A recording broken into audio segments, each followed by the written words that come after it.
Hello student, TGT art class में आप सबका स्वागत है। कैसे हैं आप सब लोग। चलिए आज आपके लिए टॉपिक लेके आए हैं तंजौर शैली, मैसूर शैली और काली घाट शैली। तो आज हम लोग इसके बारे में पढ़ेंगे। पूरी डिटेल क्लास है, मेरे खुद के बने हुए नोट्स हैं जो मैंने 3-4 बुक से बनाए हुए हैं। तो उम्मीद करते हैं कि आप लोगों को ये बहुत अच्छे से समझ में आएगा। चलिए स्टार्ट करते हैं आज की क्लास। तो आज हम लोग क्या पढ़ने वाले हैं, तंजौर शैली, मैसूर शैली और काली घाट शैली।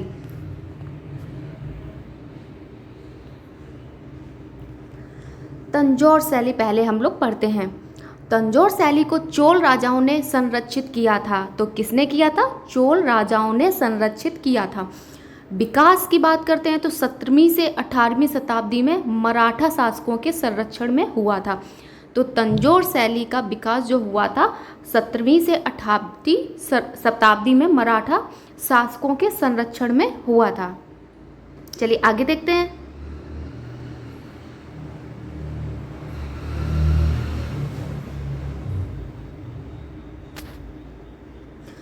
राजस्थान से आए कलाकारों को राजा सरभोजी ने आश्रय प्रदान किया। तो राजस्थान से जो कलाकार आए थे, तो कौन से राजा ने आश्रय प्रदान किया था? तो राजा सरभोजी हो जाएंगे। शिवाजी ने अपने राजकाल में 18 कलाकारों के परिवार को राजश्रय दिया था।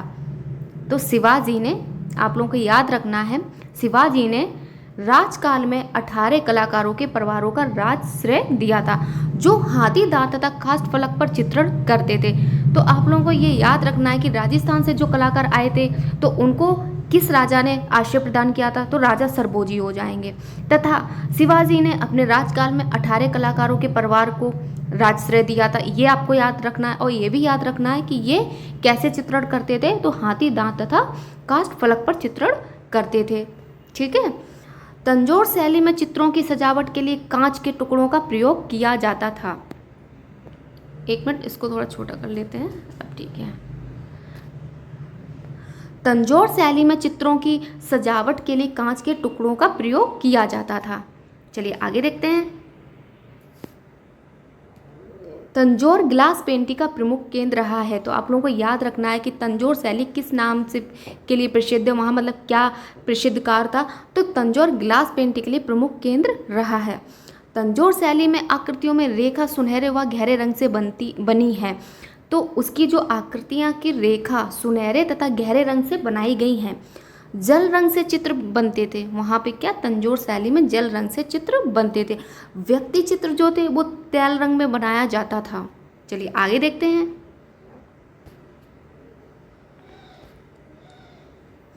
तंजौर शैली में चित्रों की सजावट के लिए कांच का टुकड़े का प्रयोग किया जाता था। जैसे मैंने बताया कि तंजौर शैली में जो सजावट के लिए कांच के टुकड़ों का भी प्रयोग किया जाता, जिसे पूर्ण होने में 20 दिन का समय लग जाता था। जो भी वो सजावट करते थे कांच के टुकड़ों का, तो उसे बनने में 20 दिन लग जाते थे। ये भी आप लोगों को याद रखना है, मैंने ये अलग से नोट लिख रखा है कि बाल कृष्ण पर सबसे ज़्यादा चित्र बने थे। तो पूछा जाए बाल कृष्ण के चित्र किस शैली में बने हुए हैं, तो आप लोगों को पता होना चाहिए तंजौर शैली में बाल कृष्ण पर सबसे ज़्यादा चित्र बने थे। तंजौर शैली के चित्रकार हिंदू देवी देवताओं का चित्रण करते थे, मतलब कि ये धार्मिक चित्र बनाते थे। इनका जो विषय था ये हिंदू देवी देवता, मतलब धार्मिक विषय था इनका, ये मुख्य विषय हो जाएगा। सोने के वर्क, कीमती पत्थरों से जड़ित तथा त्रियामी प्रभा युक्त चित्र शैली है। मतलब कि सोने के वर्क, कीमती पत्थरों से जड़ित वहाँ पे ये चित्रकारी करते थे। कांच पर चित्रकारी अपारदर्शी रंगों से किया जाता था। तो ये पॉइंट आप लोगों को याद रखना है, कांच पर किस रंग से, मतलब कि कैसा रंग से करते थे, पारदर्शी अपारदर्शी। तो आप लोगों को अपारदर्शी रंगों से किया जाता था, ये याद रखना है। चलिए आगे देखते हैं। प्रसिद्ध चित्र यहाँ का हो जाएगा बाल कृष्ण या फिर बाल कृष्ण माखन खाते हुए। तो ये कहाँ पे संरक्षित है? राष्ट्रीय आधुनिक कला संग्रहालय नई दिल्ली में संरक्षित है। तंजौर शैली का जो चित्रकार है तो कौन हो जाएगा? सी कोडिया राजू हो जाएंगे। ये एक कहाँ के चित्रकार हैं? तो आप लोगों को पता होना चाहिए, तंजौर शैली के चित्रकार हैं। चलिए अब हम लोग पढ़ते हैं मैसूर शैली के बारे में। मैसूर शैली का विकास 19वीं शताब्दी में राजा कृष्णराज के समय में हुआ था। तो आप लोगों को ये याद रखना है किस शताब्दी में, 19वीं शताब्दी में राजा कृष्ण राज के समय हुआ था। मैसूर शैली में चित्रकारी हाथ दांत पर भी होती थी। यहाँ पर क्या होता था, हाथी दांत पर चित्रकारी करते थे। ये कैसी कला थी, तो ये दरबारी कला थी। मैसूर शैली कैसी कला थी, तो दरबारी कला थी। चलिए आगे देख। ये देखिए मैंने यहाँ पे चित्र भी लगा रखे हैं तो आप लोगों को अच्छे से समझ में आएगा। ये है बाल कृष्ण, जैसे कि मैं अभी बता रही थी बाल कृष्ण पर ज़्यादा चित्र बने हैं। तो ये माखन खाते हुए बाल कृष्ण का चित्र है। ये भी है जो किस पे किया गया है, कांच पर किया गया है चित्रण। एक ये देख लीजिए, ये है, ये पेंटिंग है। चलिए आगे देखते हैं। अब आता है कालीघाट शैली। अब हम लोग कालीघाट शैली के बारे में पढ़ते हैं।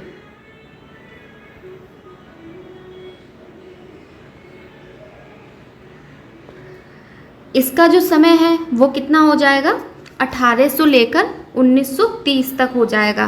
कालीघाट शैली का जो समय है 1800 लेकर 1930 तक हो जाएगा। कालीघाट शैली का प्रारंभ 19वीं शताब्दी में होता है।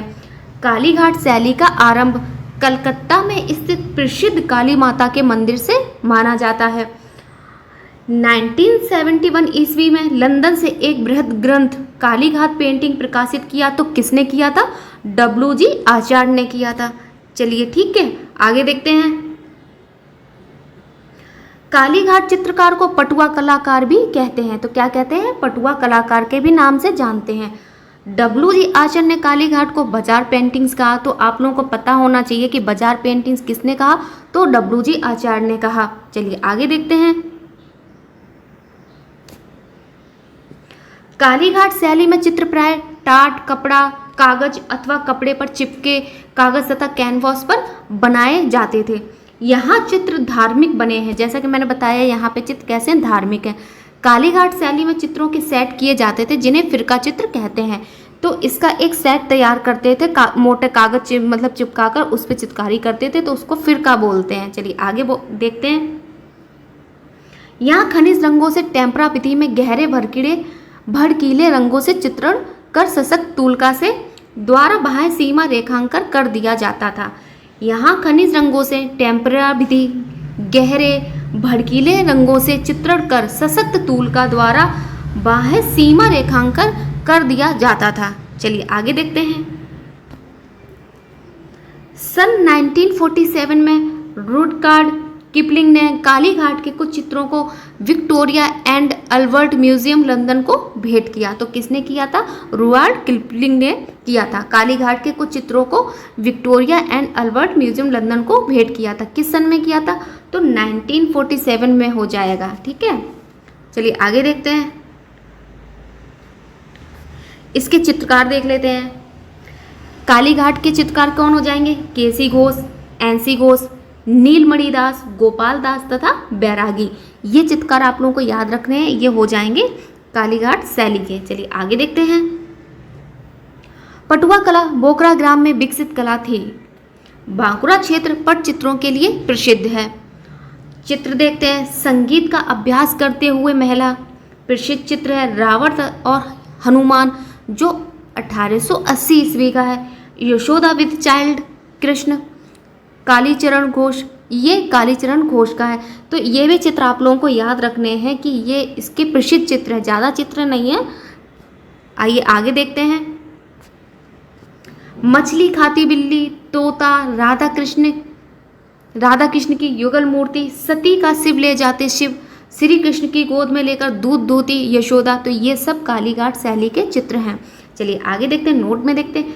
कालीघाट शैली में लोक चित्रण शैली पद्धति के साथ साथ यूरोपियन तकनीक का भी इन चित्रों में सम्मिश्रण किया गया है। तो ये आप लोगों को पता होना चाहिए कि कालीघाट शैली कैसी लोक कला शैली है, तो इसके साथ जो यूरोपियन तकनीक है उसका भी कुछ चित्रों में सम्मिश्रण किया गया है। ठीक है चलिए आगे देखते हैं। ये देख लीजिए, ये कालीघाट के प्रसिद्ध चित्र हैं, जिसमें से ये हनुमान जी का है चित्र, ये काली माता जी का है चित्र,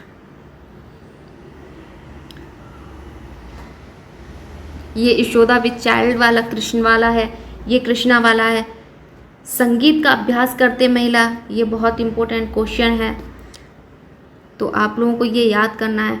चलिए हमारी क्लास ख़त्म होती है, इतना ही था, इतना ही एग्ज़ाम में पूछ लिया जाता है, इससे ज़्यादा नहीं पूछा जाएगा।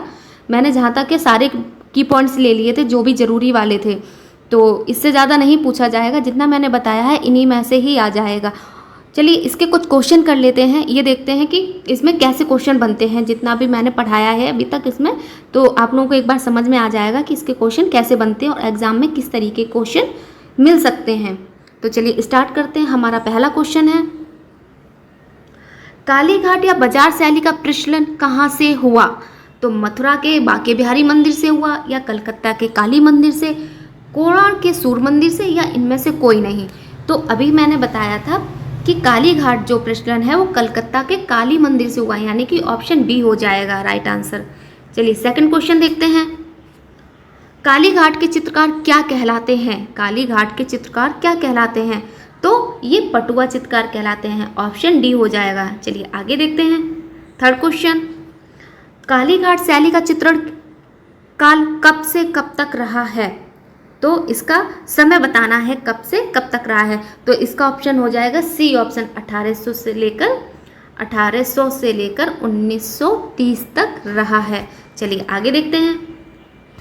चित्रकार एनसी घोष का केसी घोष से क्या संबंध है? तो क्या संबंध हो जाएगा? चाचा, पिता, भाई या मामा। तो एनसी घोष का संबंध केसी घोष से क्या है? भाई का है, ऑप्शन सी हो जाएगा। और ये कालीघाट शैली के चित्रकार हैं। चलिए नेक्स्ट देखते हैं हम लोग।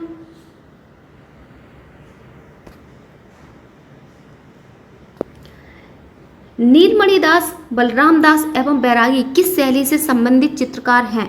तो ये किससे हो जाएंगे? ये हो जाएंगे कालीघाट शैली से हो जाएंगे। मुगल के होंगे नहीं, पहाड़ी के नहीं है, आधुनिक के नहीं है, तो कालीघाट शैली के हो जाएंगे। चलिए नेक्स्ट क्वेश्चन पे हम लोग देखते हैं। धार्मिक चित्रों को एक मोटे कागज पर कपड़ा चिपका कर बनाया जाता था, जो एक घिर्रे में लपेट दिया जाता था, यह लिपटुआ क्या कहलाता है? तो जाहिर सी बात है, ये जो खर्रा होता है जिसको बहुत लंबे में चित्र बनाते हैं, बहुत अच्छे से इसको लिपेट दिया जाता है, तो ये क्या बोल सकते हैं? कैलेंडर होगा, लिपटा कैलेंडर होगा, या खर्रा लिपटुआ होगा, या इनमें से कोई नहीं होगा। तो इसको क्या खर्रा लिपटुआ बोलते हैं, ऑप्शन सी हो जाएगा। चलिए नेक्स्ट क्वेश्चन देखते हैं। कालीघाट के चित्रों में कहीं कहीं किस तकनीक का मिश्रण दिखाई देता है? तो जैसे कि मैंने अभी नोट में, अभी थोड़ी देर पहले मैंने बताया था कि नोट में मैंने अलग से लिखवाया था आप लोगों को कि इसमें किसका मतलब कि मिश्रण दिखाई देता है। तो यूरोपियन का दिखाई देता है, अभी बताया था मैंने 2 मिनट पहले ही। चलिए आगे देखते हैं। कालीघाट की पटचित्र शैली को बाजार पेंटिंग्स किसने कहा? तो मैंने ये भी बताया था कि आप लोगों को ये पता होना चाहिए कि बाजार पेंटिंग्स किसने कहा। तो E.V. हैवेल ने कहा, राजा रवि वर्मा ने कहा, या फिर यामिनी राय ने कहा, या फिर W.J. आचार्य ने कहा। किसने कहा आप लोग बताइए? कालीघाट की पटचित्र शैली को बाजार पेंटिंग्स किसने कहा? तो ऑप्शन डी हो जाएगा, W.J. आचार्य ने कहा। चलिए नेक्स्ट क्वेश्चन देखते हैं। कालीघाट पेंटिंग का संबंध किस राज्य से है? कालीघाट पेंटिंग का संबंध किस राज्य से है? तो पश्चिम बंगाल, उड़ीसा, गुजरात या फिर महाराष्ट्र, किससे हो जाएगा? ए ऑप्शन हो जाएगा, पश्चिम बंगाल से। चलिए नेक्स्ट क्वेश्चन देखते हैं। ग्लास पेंटिंग का मुख्य केंद्र है? तो आप लोगों को मैंने बताया था कि आप लोगों को पता होना चाहिए कि कांच की चित्रकारी के लिए कौन सा मतलब कि केंद्र प्रसिद्ध है। तो अहमदाबाद हो जाएगा, पश्चिम बंगाल हो जाएगा, तंजौर हो जाएगा, या फिर मुंबई हो जाएगा। तो ग्लास पेंटिंग जो होती है ना, मैंने बताया था बालकृष्ण वाला, तो तंजौर हो जाएगा। आप लोगों को ऐसे याद रखना है, तंजौर हो जाएगा, तंजौर शैली हो जाएगी, ठीक है। और तंजौर शैली में बालकृष्ण के सबसे ज़्यादा चित्र बने हैं, अभी बताया था। चलिए आगे देखते हैं। मुंह में मछली दवाई बिल्ली, जो कि 1890 ईस्वी में किस शैली का चित्र है? तो मुंह में मछली दवाई बिल्ली हो जाएगा, ये कालीघाट शैली का चित्र हो जाएगा, ऑप्शन बी हो जाएगा। चलिए नेक्स्ट क्वेश्चन देखते हैं। खर्रा चित्र क्या है? तो जैसे कि अभी मैंने बताया था कि वो एक लंबे से पेपर पे चित्रकारी करते हैं, मोटे से कागज़ को, फिर उसको फोल्ड कर देते हैं, तो फिर उसको क्या बोलते हैं? खर्रा बोलते हैं। तो इसी में से इन चारों ऑप्शन में से आपको पढ़ के बताना है कि खर्रा चित्र क्या है, कैसा होता है। तो चलिए शुरू करते हैं। पहला, कैनवास पर तेल रंग से चित्र करने की विधि योग्य, एक ऑप्शन बी हो जाएगा। कागज के लंबे रोल पर बनाई गई पेंटिंग जिसे लपेटा जा सकता है, तीसरा ऑप्शन देखते हैं, लकड़ी के नमूने पर रंग भरकर दबाव के साथ भित्ति पर छापे जाने की विधि, ये तो बिल्कुल भी नहीं होगा। रेखांकन करने पर एक उपकरण जिसके सिरे पर चांदी की नोक होती है, ये भी बिल्कुल नहीं होगा। कैनवस यहाँ आ गया, ये भी बिल्कुल नहीं होगा। तो ऑप्शन इसमें क्या बचता है, बी ऑप्शन बचता है। तो राइट आंसर बी हो जाएगा। चलिए नेक्स्ट देखते हैं, तंजौर शैली में व्यक्ति चित्र कैसे बनाए जाते थे। तो मैंने अभी बताया कि वहाँ पे जल रंग से भी बनते थे, कांच के टुकड़े का भी प्रयोग होता था, और बताया था मैंने तेल रंग से भी चित्र बनते थे। पर व्यक्ति चित्र पूछा है इसमें, आप लोग क्वेश्चन को ध्यान से पढ़िए। तंजौर शैली में व्यक्ति चित्र कैसे बनाए जाते थे, तो तेल रंग से बनाए जाते थे। चलिए आगे देखते हैं नेक्स्ट क्वेश्चन, पट चित्रण के लिए चीन में किस कपड़े का प्रयोग करते थे। पट चित्रण के लिए चीन में किस कपड़े का प्रयोग करते थे, तो किस कपड़े का प्रयोग करते थे, तो रेशमी कपड़े का प्रयोग करते थे। ऑप्शन सी हो जाएगा। चलिए नेक्स्ट क्वेश्चन देखते हैं, हमारा इस टॉपिक का लास्ट क्वेश्चन है, किस राजा के समय में मैसूर शैली का विकास हुआ। किस राजा के समय में मैसूर शैली का विकास हुआ, तो शिवराज हो जाएंगे, इंद्रदेव हो जाएंगे, विष्णुदेव हो जाएंगे, या फिर राजा कृष्णराज हो जाएंगे। तो मैंने बताया था मैसूर शैली का जो विकास था राजा कृष्णराज के समय हुआ था। तो चलिए आज के क्वेश्चन ख़त्म होते हैं। बहुत छोटी सी क्लास थी, बहुत अच्छे से समझ में आई होगी उम्मीद करते हैं। मैंने बहुत ही सरल शब्दों में बनाए हैं नोट्स, और जहाँ तक है इससे ज़्यादा नहीं आएगा। मैंने जितने भी मेन पॉइंट्स थे सारे मैंने आप लोगों को बता दिए हैं एग्ज़ाम में, इससे ज़्यादा नहीं आएगा।